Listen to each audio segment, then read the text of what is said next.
Good morning, everyone. Welcome to Economic Times Daily Editorial Analysis and Explanation Series. आज है 1 फरवरी and आज budget already announce होने लग ही रहा है। और साथ ही अगर आपको लाइव अपडेट्स चाहिए तो मैं आपको नीचे एक लिंक दे दूंगा एक इंस्टाग्राम पेज का, तो उसके थ्रू आप ये लाइव अपडेट्स ट्रैक कर सकते हैं कि जो आपका बजट आ रहा है। और उसके अलावा हम एडिटोरियल स्टार्ट करते हैं। आज मैं एक्चुअली आपको पहले न्यूज़पेपर में एक दो पॉइंट्स बता देता हूँ एडिटोरियल से रिलेटेड। हो सकता है थोड़ी लेट वीडियो आ रही है तो आपने रीड करना स्टार्ट भी किया हो। तो ये दोनों जो एडिटोरियल्स हैं जो स्टार्टिंग में आपको दिखेंगे तो ये लेंथ में भी छोटे हैं, और इसके अलावा इनके अंदर जो है कंटेंट बजट एक्सपेक्टेशन से रिलेटेड है।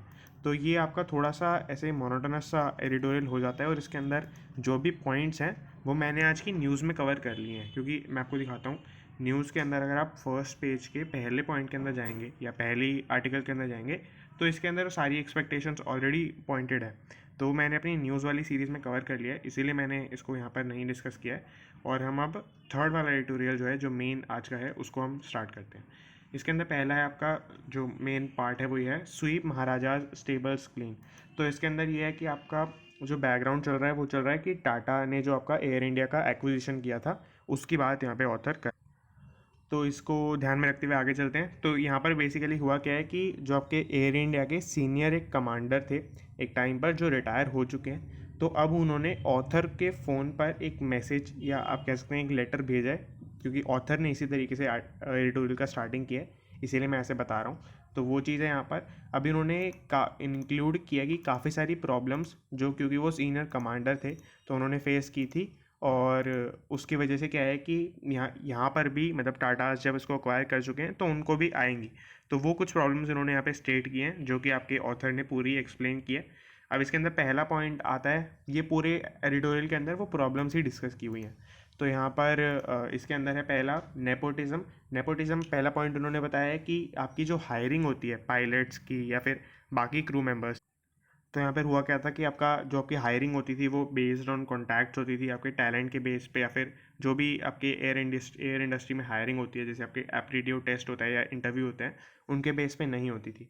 और एक टाइम पे जब 2012 के अंदर स्ट्राइक हुई इससे रिलेटेड, जब हुआ क्या था कि आपके एक सीनियर पायलट्स जो थे उन्होंने स्ट्राइक कर दी थी, और उनका मेन मोटो या मेन डिमांड जो थी वो यही थी कि उनके जो मतलब डॉटर्स हैं, सन्स हैं, उनको as a first class pilots को हायर नहीं करने दे रहे हैं।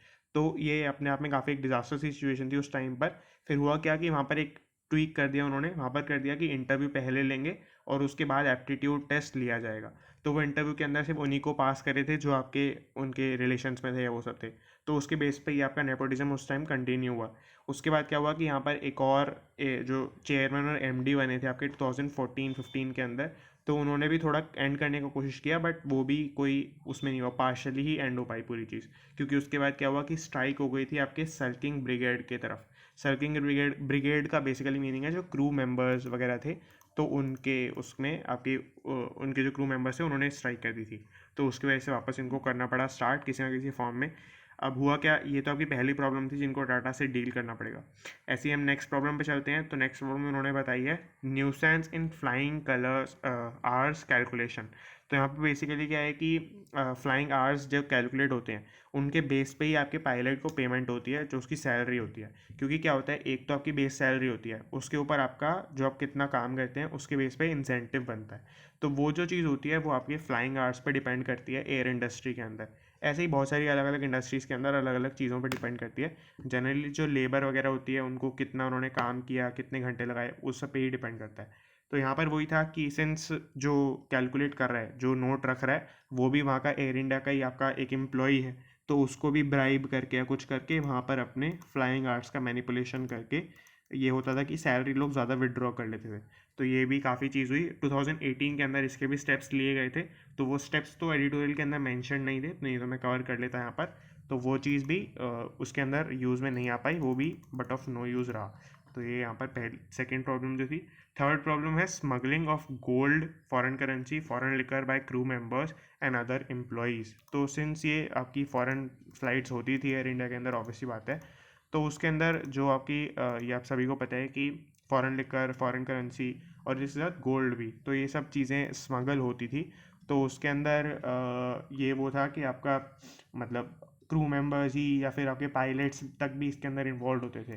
तो उसके अंदर क्योंकि बाकी लोग मेंबर्स भी एम्प्लॉयज़ ही हैं एयर इंडिया के, और ऐसा कोई मतलब गवर्नमेंट ग्रेड का मेंबर उसके अंदर नहीं जाता था क्रू के अंदर, तो उसकी वजह से ये वो लोग पुल ऑफ कर पाते थे। तो ये चीज़ भी अपने आप में गलत ही है।